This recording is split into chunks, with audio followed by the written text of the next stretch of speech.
Genetics എന്നുള്ള വിഷയത്തെപ്പറ്റി, ജനിതകമായ അസുഖങ്ങളെ പറ്റിയുള്ള പോഡ്കാസ്റ്റിലെ അവസാനത്തെ എപ്പിസോഡാണിത്. നമ്മളോടൊപ്പം ഉള്ളത് ഡോക്ടർ റോഷനാണ്. ഡോക്ടർ നമ്മൾ ഒരു നീണ്ട ഡിസ്കഷനായിരുന്നു ജനറ്റിക്സിനെ പറ്റി. ഓൾമോസ്റ്റ് 3-4 എപ്പിസോഡാവുന്നു. അപ്പോൾ നമ്മളിപ്പോൾ സംസാരിച്ചു തരാൻ വളരെ സീരിയസ് ആയിട്ടുള്ള ജനറ്റിക്സിനെ പറ്റിയുള്ള കണ്ടന്റാണ് സംസാരിച്ചുകൊണ്ടിരുന്നത്. അപ്പോൾ ഇത്തവണത്തെ എപ്പിസോഡ് നമുക്ക് സ്റ്റാർട്ട് ചെയ്യുമ്പോൾ കുറച്ച് ആൾക്കാർക്ക് ഇൻട്രസ്റ്റിംഗ് ആയിട്ടുള്ള, അല്ലെങ്കിൽ എനിക്ക് ഇൻട്രസ്റ്റിംഗ് ആയിട്ട് തോന്നിയിട്ടുള്ള കാര്യം കൂടെ ചോദിക്കാം. ജനറ്റിക് ആയിട്ടുള്ള അസുഖങ്ങളെ പറ്റി, അല്ലെങ്കിൽ ജനിതകമായിട്ടുള്ള ക്യാൻസറുകളെ പറ്റി പറയുമ്പോൾ നമുക്ക് എല്ലാവരുടെയും മനസ്സിൽ വരുന്ന ഒരു സെലിബ്രിറ്റി നെയിമാണ് ഏഞ്ചലിന ജോളി.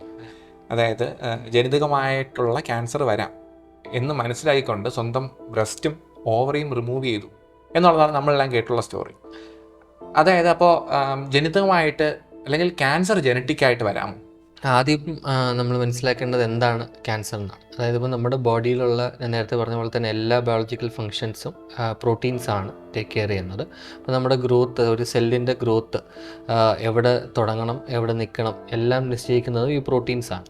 അപ്പോൾ നമുക്ക് എന്തുകൊണ്ട് ക്യാൻസർ വരുന്നില്ല നോർമൽ ഒരാൾക്ക്? കാരണം അയാളുടെ സെല്ലിൻ്റെ ഗ്രോത്തിന് ഒരു നോർമലായിട്ടുള്ള ചില റെസ്ട്രിക്ഷൻസ് ഉണ്ട്. ഈ റെസ്ട്രിക്ഷൻസിനെ ബൈപ്പാസ് ചെയ്തുകൊണ്ട് ഒരു സെല്ല് വളരെയധികം ഡിവൈഡ് ചെയ്യുകയും സ്പ്രെഡ് ചെയ്യുകയും പല സ്ഥലത്തും എക്സ്പാൻഡ് ചെയ്യുന്നതുമാണ് നമ്മൾ ക്യാൻസർ എന്ന് പറയുന്നത്. അൺകൺട്രോൾഡ് ആയിട്ടുള്ള സെൽ പ്രൊളിഫറേഷൻ, സെൽ ഗ്രോത്ത് എന്ന് പറയുന്നത്. അൺകൺട്രോൾഡ് ആയിട്ടുള്ള നോർമലായിട്ടുള്ള പ്രോട്ടീൻസിൻ്റെ കൺട്രോൾ തെറ്റിച്ചുകൊണ്ട് അൺകൺട്രോളബിളായിട്ട് ഇങ്ങനെ പ്രോളിഫറേറ്റ് ചെയ്യുന്നതാണ് ക്യാൻസർ. അപ്പോൾ ഒരു നോർമൽ സെല്ലിന് ഒരു ക്യാൻസർ സെല്ലാകാൻ മ്യൂട്ടേഷൻസ് ഇല്ലാതെ സംഭവിക്കില്ല.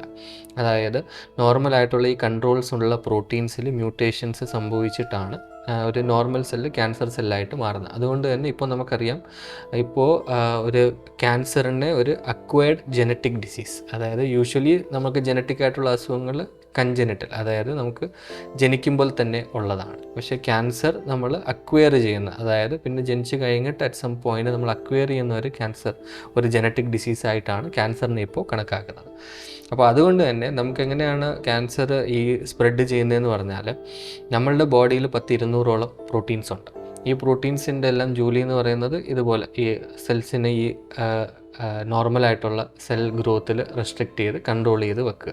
അപ്പോൾ ഇതിൻ്റെ അകത്ത് ഏതെങ്കിലും മ്യൂട്ടേഷൻസ് ഉണ്ടെങ്കിൽ, അതായത് ജനിക്കുമ്പോൾ തന്നെ മ്യൂട്ടേഷൻസ് ഉണ്ടെങ്കിൽ, പിന്നീട് ഫ്യൂച്ചറിൽ വന്നിട്ട് നമുക്ക് കൂടുതൽ മ്യൂട്ടേഷൻസ് നമ്മുടെ സെല്ലിൽ അക്യുമുലേറ്റ് ചെയ്യുകയും അതൊരു ക്യാൻസർ സെല്ലായിട്ട് മാറുകയും ചെയ്യാം. ഡോക്ടർ, പക്ഷേ ഏഞ്ചലിന ജോളിയുടെ കാര്യം പറഞ്ഞില്ല. അപ്പോൾ ഏഞ്ചലിന ജോലിയുടെ കാര്യം എന്ന് പറയുന്നത്, പുള്ളിക്കാരിയുടെ മൾട്ടിപ്പിൾ ഫാമിലി മെമ്പേഴ്സിന്, അതായത് മദറും ആണ്ടിനും എന്നാണ് എൻ്റെ ഓർമ്മ, അവർക്കെല്ലാം മൾട്ടിപ്പിൾ ക്യാൻസേഴ്സ്, ഈ ബ്രസ്റ്റും ഓവറിയിലുള്ള ക്യാൻസേഴ്സ് ഉണ്ടായിരുന്നു.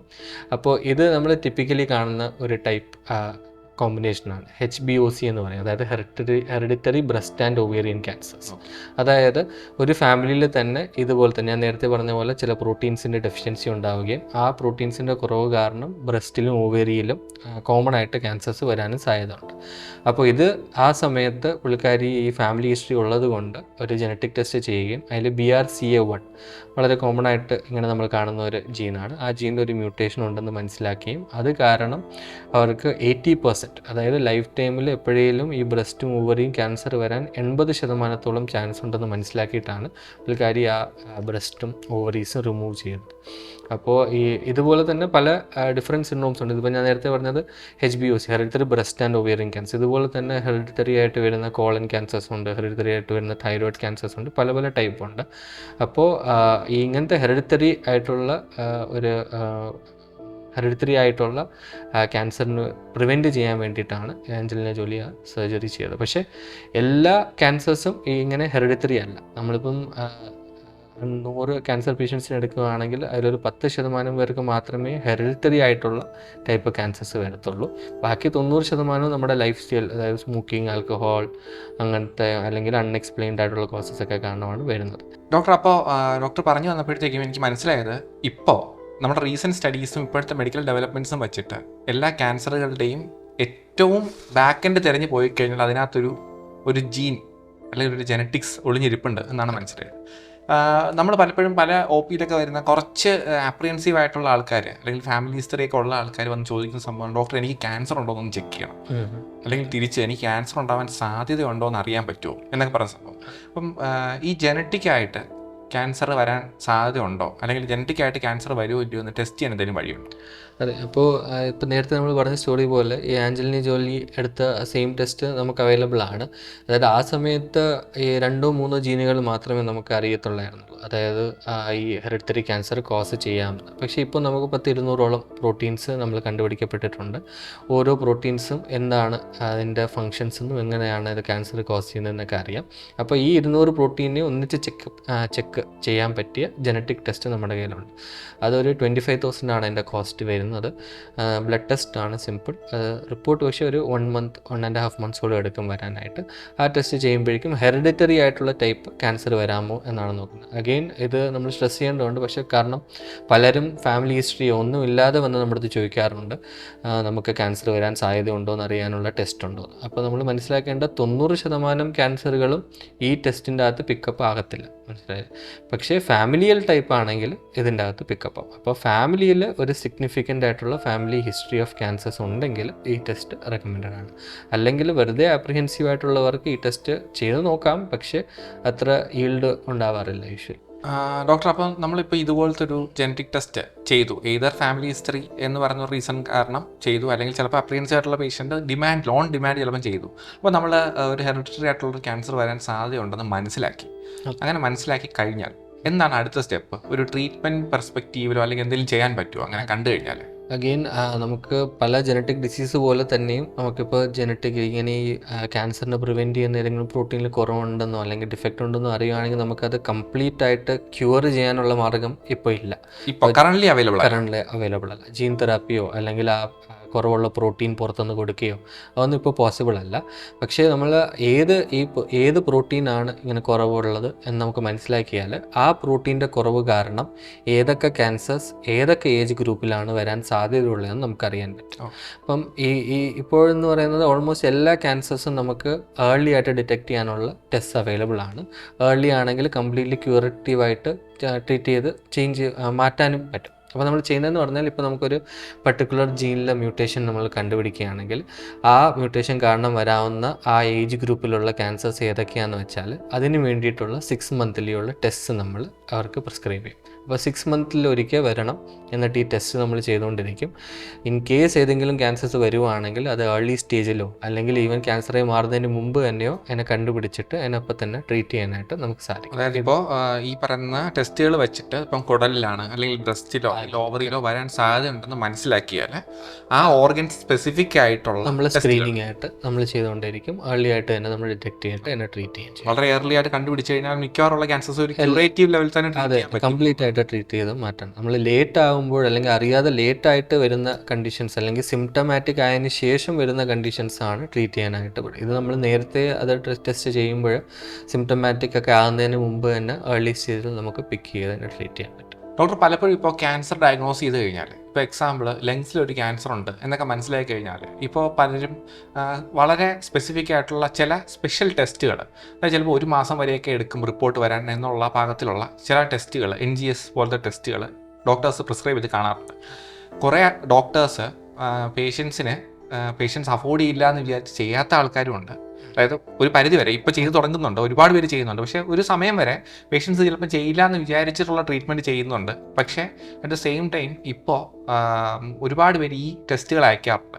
ഇത്ര എക്സ്പെൻസീവ് ആയിട്ടുള്ള അല്ലെങ്കിൽ ഇതുപോലെ വളരെ സ്പെസിഫിക് ആയിട്ടുള്ള ടെസ്റ്റുകൾ ചെയ്യുന്നത് കാരണം ക്യാൻസർ ട്രീറ്റ്മെൻറ്റിൽ എന്തെങ്കിലും ഡിഫറൻസ് കൊണ്ടുവരാൻ പറ്റാറുണ്ട്? അതെ, വളരെയധികം ആക്ച്വലി വ്യത്യാസം വരുന്നുണ്ട്.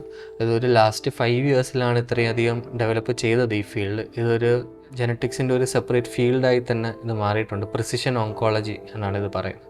അപ്പോൾ ഞാൻ നേരത്തെ പറഞ്ഞതുപോലെ തന്നെ ഒരു നോർമൽ സെല്ല് ഒരു ക്യാൻസർ സെല്ലായി മാറണമെങ്കിൽ അതിന് മ്യൂട്ടേഷൻസ് ഉണ്ടായാലേ പറ്റത്തുള്ളൂ. അപ്പോൾ ഒരു ആവറേജ് ഒരു ക്യാൻസർ സെല്ല് എടുത്തു കഴിഞ്ഞാൽ അതിൻ്റെ അകത്ത് 1000കണക്കിന് മ്യൂട്ടേഷൻസ് കാണും.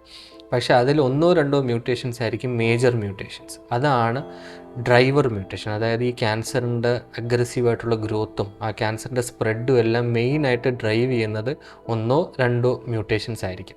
അപ്പോൾ ഇപ്പോൾ നമുക്ക് മാർക്കറ്റിൽ പുതിയ ക്യാൻസർ ട്രീറ്റ്മെൻറ്റ്സ് അവൈലബിൾ ആണ്. അതായത് ടാർഗറ്റഡ് തെറാപ്പി. അതായത് ഈ ഒരു പർട്ടിക്കുലർ മ്യൂട്ടേഷൻ കാരണമാണ് ഈ ക്യാൻസർ ഇത്ര അധികം സ്പ്രെഡ് ആവുന്നത് എന്ന് മനസ്സിലാക്കിയാൽ ആ പർട്ടിക്കുലർ ട്രീറ്റ്മെൻറ്റ് അല്ലെങ്കിൽ ആ തെറാപ്പി കൊടുക്കുകയാണെങ്കിൽ അത് കറക്റ്റ് ഈ മ്യൂട്ടേഷനെതിരെ പ്രവർത്തിക്കുകയും ക്യാൻസറിൻ്റെ സ്പ്രെഡ് കംപ്ലീറ്റ് ആയിട്ട് സ്റ്റോപ്പ് ചെയ്യാനും സാധിക്കും. ഫോർ എക്സാമ്പിൾ നമുക്ക് ഇടയ്ക്കൊരു പേഷ്യൻ്റ് ഉണ്ടായിരുന്നു, ഇടയ്ക്കല്ല ഒരു 2 years ഇപ്പോൾ ഫോളോ അപ്പിനാണ് വന്നത്. ഒരു 74 years ആയിരുന്നു അപ്പച്ചന്.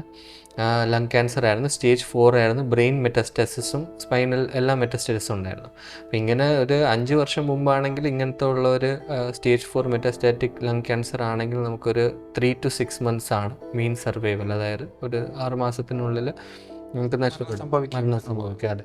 പക്ഷേ അപ്പോൾ നമ്മൾ ഇവിടെ ഒരു ടെസ്റ്റ് ചെയ്തായിരുന്നു, NGS. നേരത്തെ പറഞ്ഞ പോലെ തന്നെ NGS എന്ന് പറയുന്ന ടെസ്റ്റ് ചെയ്തു. അതിൻ്റെ അകത്ത് EGFR എന്ന് പറയുന്ന ഒരു ജീനിൻ്റെ അകത്തൊരു മ്യൂട്ടേഷൻ കണ്ടുപിടിക്കപ്പെട്ടായിരുന്നു. അപ്പോൾ അതിന് വേണ്ടി ഒരു സ്പെസിഫിക് ട്രീറ്റ്മെൻറ്റ് നമുക്ക് അവൈലബിൾ ആണ്, ഓസിമെറിറ്റിനിപ്പ് എന്ന് പറഞ്ഞിട്ട്. അത് നമ്മൾ സ്റ്റാർട്ട് ചെയ്യുകയും ഇപ്പോൾ 2 വർഷം ആകുന്നു. അപ്പോൾ അപ്പച്ചനിപ്പം ഒരു കുഴപ്പമൊന്നുമില്ല. ഇപ്പോൾ നമ്മളിപ്പം റീസെൻ്റ് എടുത്ത പെറ്റിൻ്റെ അകത്ത് ക്യാൻസർ സെല്ല് അതുപോലെ തന്നെ ഉണ്ട്, ക്യാൻസർ മാസ്. പക്ഷേ മെറ്റാസ്റ്റാസിസ് ബ്രെയിനിലുണ്ടായിരുന്നതും ഈ സ്പൈനിലുണ്ടായിരുന്നതെല്ലാം ഇപ്പം നോർമലായിട്ടുണ്ട്.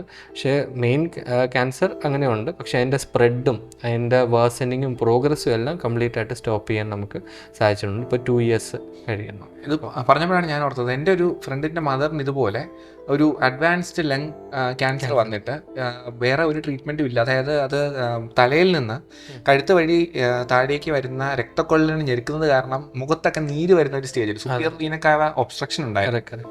എന്നിട്ട് വേറെ ഒന്നും ചെയ്യാനില്ല എന്ന് പറയുകയും പിന്നീട് ഒരു NGS റൺ ചെയ്തതിന് ശേഷം ഒരു സ്പെസിഫിക് തെറാപ്പി തുടങ്ങുകയും ചെയ്തിട്ട് റിപ്പീറ്റ് പെറ്റെടുത്ത് നോക്കുമ്പോഴത്തേക്ക് ക്യാൻസറിൻ്റെ വലിയൊരു മാസ് അവിടെ ഇല്ല എന്നുള്ള ലെവൽ വരെ കണ്ടുണ്ട്. അതായത് ആ ലെവലിൽ ജെനറ്റിക്സ് കാരണം ക്യാൻസർ ട്രീറ്റ്മെൻറ്റ് അഡ്വാൻസ് ചെയ്യണമെന്നുള്ളതാണ്.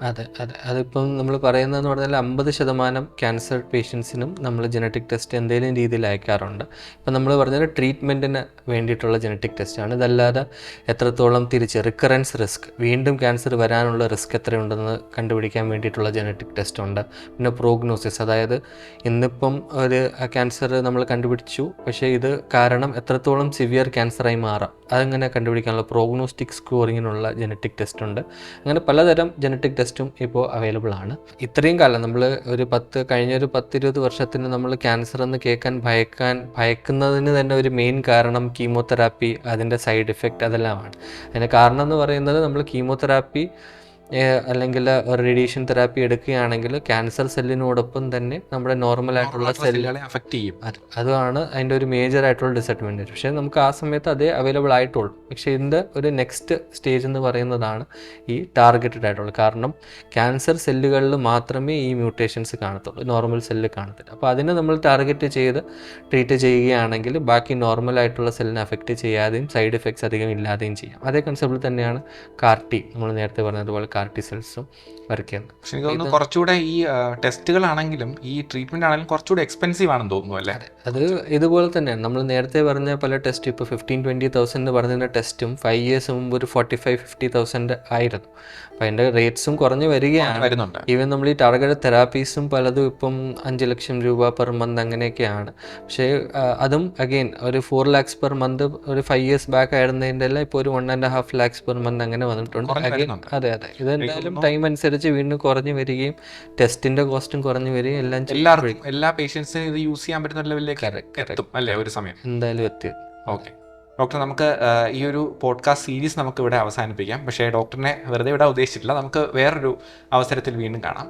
അപ്പോൾ ജെനറ്റിക്സിലുള്ള ഈ പോഡ്കാസ്റ്റ് നമ്മൾ ഇന്നിവിടെ വൈൻഡ് ചെയ്യുകയാണ്. മറ്റൊരു എപ്പിസോഡിൽ വേറൊരു വിഷയവുമായി വീണ്ടും കാണാം.